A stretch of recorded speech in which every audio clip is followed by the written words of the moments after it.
Have you ever wondered if you could taste the entire history of a city in just one meal? Because in New Orleans, that's exactly what happens. Today, we're counting down the 10 must-try foods that define New Orleans. And trust me, by the time we reach the number one dish, you'll discover a bowl of food that tells a 300-year story unlike anything you've ever seen. So grab a seat, bring your appetite, and let's begin. Turtle soup, a taste of old Louisiana. At first glance, turtle soup sounds like something from another era, and honestly, that's because it is. This rich, dark stew has been part of Louisiana culture for nearly 300 years. Long before modern restaurants existed, early French settlers survived by eating whatever the land provided. As locals famously joked, they ate anything that crawled across the yard. Today, one restaurant keeps that tradition alive better than anyone: Commander's Palace. Picture a steaming bowl arriving at your table, deep brown broth, tender snapping turtle meat, tomatoes, herbs, and rich veal stock blending into something surprisingly luxurious. But then comes the moment everyone waits for. Your server appears with a bottle of aged dry sherry and slowly pours it directly into the bowl. Instantly, an incredible aroma rises from the soup, filling the air around you. This single dish has earned 7 James Beard Awards and helped make Commander's Palace legendary, and that's not even the most surprising part. Outside South Louisiana, turtle soup has almost disappeared completely, turning this bowl into a true culinary pilgrimage. But if you think preserving a 300-year-old recipe is impressive, wait until you see the next dish that requires pounds of seafood for a single serving: crawfish étouffée, the Bayou on a plate. Few dishes capture Louisiana comfort quite like crawfish étouffée. The word étouffée means smothered in French, and once you see this dish, you'll understand why. Imagine bright crawfish tails resting beneath a thick, buttery sauce the color of polished copper. The sauce slowly cascades over a mound of fluffy white rice, coating every grain with flavor. The dish originated in Breaux Bridge, known as the crawfish capital of the world, before making its way into New Orleans kitchens nearly a century ago. But here's the crazy part. A crawfish contains only a tiny piece of edible meat in its tail and even smaller morsels in its claws. It takes roughly 5 pounds of crawfish just to create a single serving. That's why every bite feels precious. The sauce is rich, but never overwhelming, thick enough to cling to a spoon, yet delicate enough to let the sweet crawfish flavor shine. Would you spend hours peeling crawfish just for one plate? Most people wouldn't. But the next dish proves that New Orleans has always known how to transform simple ingredients into something extraordinary. Jambalaya, the ultimate one-pot celebration. If New Orleans could be served in a bowl, it might look like jambalaya. Everything happens inside one pot. Chicken, shrimp, and smoky andouille sausage simmer alongside onions, celery, and bell peppers while rice slowly absorbs every drop of flavor. The origins are just as fascinating. Spanish settlers brought paella to Louisiana. African communities contributed rice traditions. French influences shaped the cooking techniques. The result became something entirely unique. As the rice cooks, it turns a beautiful sunset red color from tomatoes and spices. Every grain should remain separate, never mushy, carrying bold flavor in every bite. And if you mention whether Creole or Cajun jambalaya is better, prepare for a debate that could last all day. Creole versions use tomatoes, Cajun versions don't. Simple difference, endless arguments. But while locals debate jambalaya, another New Orleans creation owes its existence to a labor strike that changed food history forever. Po' boy, the sandwich that fed a revolution. Sometimes the best foods come from difficult times. Back in 1929, New Orleans streetcar workers went on strike. Many suddenly found themselves without income. That's when former streetcar conductor Benny Martin stepped in, serving free sandwiches to struggling workers. Whenever another worker entered, staff reportedly said, "Here comes another poor boy." The nickname stuck, and a legend was born. Today's po' boy is a masterpiece of abundance. Imagine crispy fried shrimp spilling from a loaf of French bread, or juicy roast beef debris drenched in rich gravy, lettuce, tomatoes, pickles, and mayonnaise stacked impossibly high. But the true star isn't the meat, it's the bread. Leidenheimer French bread delivers an almost magical contrast, crispy on the outside and incredibly airy inside. Many locals insist that without this bread, it's simply not a real po' boy. And if you think a sandwich can become legendary, wait until you see the dessert that literally bursts into flames.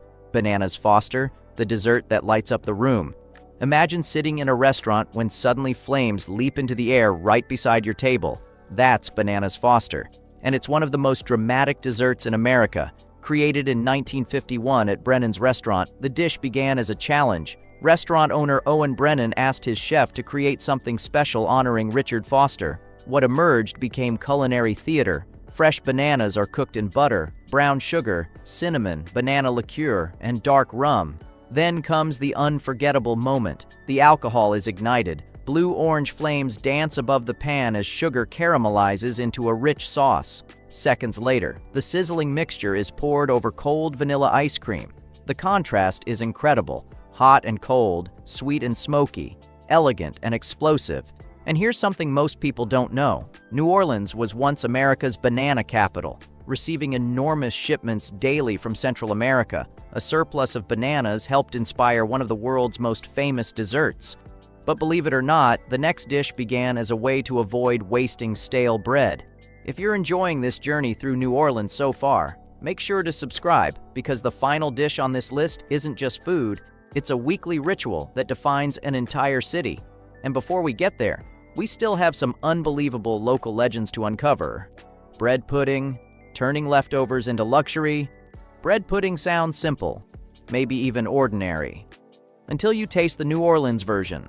Cubed. French bread is soaked in a rich custard of eggs, cream, sugar, and vanilla before being baked until golden brown. The top develops a crackling, caramelized crust, but underneath, pure, creamy perfection. It's the kind of dessert that makes people close their eyes after the first bite. Originally known as a poor man's dessert in medieval Britain, bread pudding was created to prevent food waste. New Orleans cooks transformed that humble idea into something extraordinary. They added whiskey sauce, Louisiana pecans, local spices, and suddenly, a peasant dish became restaurant royalty. Imagine waking up to this every day. Not bad, right? But if you think that's comforting, the next dish became so famous that an entire community helped rebuild it after disaster struck. Willie Mae's fried chicken, the chicken that refused to die. Some fried chicken is good. Willie Mae's fried chicken is legendary. The story begins in 1957 when Willie Mae Seton opened a barbershop and scotch house. Years later, customers begged her to start cooking. Thankfully, she listened. The chicken begins with a secret spice brine that penetrates deep into the meat. Then comes a unique wet batter that creates a rugged crust unlike anything else. When you bite into it, the coating shatters with an audible crunch. Inside, the meat remains unbelievably juicy, even the white meat. In 2005, the James Beard Foundation named Willie Mae's an American classic. Then tragedy struck. Hurricane Katrina devastated the restaurant. Many thought it was gone forever, but the community refused to let that happen. Residents rallied together and rebuilt it. Today, Willie Mae's great-granddaughter continues serving the recipe exactly as her ancestor did, and somehow, the secret remains protected. But wait until you see the dish that was invented almost by accident. Charbroiled oysters. The accident that became a legend. Sometimes the greatest ideas happen unexpectedly. In 1993, health concerns surrounding raw oysters threatened business at Drago's seafood restaurant. Owner Tommy Kvitanovich needed a solution. What happened next changed New Orleans dining forever. Fresh Gulf oysters were placed over open flames and topped with butter, garlic, Parmesan, and Romano cheese. The result was magical. The cheese bubbled, the butter sizzled, the edges turned golden brown. Meanwhile, the oyster inside stayed tender and juicy. One bite releases a flood of garlic butter unlike anything you've experienced. Today, Drago serves thousands every single day. They're so popular that even a potato chip flavor was created to imitate them. But while oysters may be a modern legend, the next dish represents centuries of cultural history in a single bowl. Gumbo, the story of America in a bowl. If New Orleans has a soul, many people believe it's found inside a bowl of gumbo. This isn't just soup, it's history. West African traditions contributed okra. Choctaw communities introduced filet powder. French settlers brought roux-making techniques. Together, they created one of America's greatest dishes. A proper gumbo begins with patience, lots of patience. The roux is stirred constantly until it reaches the color of dark chocolate. Too little time and the flavor isn't right. One mistake, and it burns. The reward is a broth with extraordinary depth. Shrimp, crab, chicken, and andouille sausage, every spoonful tells a story. Some versions are Creole, others are Cajun. Locals passionately defend both. But surprisingly, even gumbo isn't the food most closely associated with New Orleans. That honor belongs to something much simpler. Red beans and rice, the heartbeat of New Orleans. Wait, red beans and rice? Really? Yes. And here's why. This isn't merely a meal, it's a citywide tradition. Every Monday, something remarkable happens across New Orleans. The smell of simmering beans drifts through entire neighborhoods. Schools serve it, restaurants feature it, bars offer it, families gather around it. For generations, Mondays were laundry days. Families needed a meal that could cook slowly while they worked. Red beans became the answer. The process remains sacred. Beans soak overnight, ham bones simmer for hours. Everything cooks slowly until the beans become impossibly creamy. No shortcuts allowed. There's even a Mardi Gras parade dedicated to red beans. Think about that. An entire parade for beans. And yet locals wouldn't have it any other way. No major American city has embraced a weekly food ritual with this level of devotion. That's what makes New Orleans different. So which dish surprised you the most?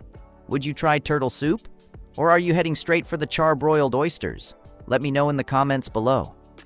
If you enjoyed this culinary journey, don't forget to like, subscribe, and turn on notifications for more incredible food adventures from around the world. And remember, in New Orleans, every recipe tells a story, and every bite keeps that story alive.